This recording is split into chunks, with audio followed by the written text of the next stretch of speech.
My name is Harshpreet Singh. I'm sailing with V ships from last 7 years, so I'm proud of this organization.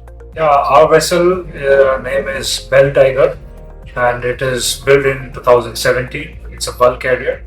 There are maritime regulations which are mandatory to ensure that the vessel meets the required standards. Yeah, first there are issues with the accessibility and environment conditions. Underwater parts like propellers, which are very difficult to approach, and cost is another significant challenge. So, for commercial vessel like ours, stopping operations for inspection and maintenance greatly impacts scheduling and profitability.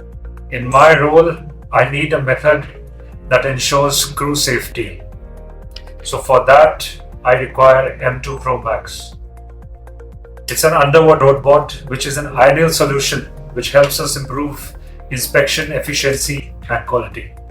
M2 Pro Max enhances safety by replacing divers, reducing accident risks, and allowing inspection in complex marine environments. And the videos can be recorded in 4K 12 megapixel photos with stable imaging. Recorded video and imaging data help satisfy regulatory requirements and ensure vessel safety and environmental protection.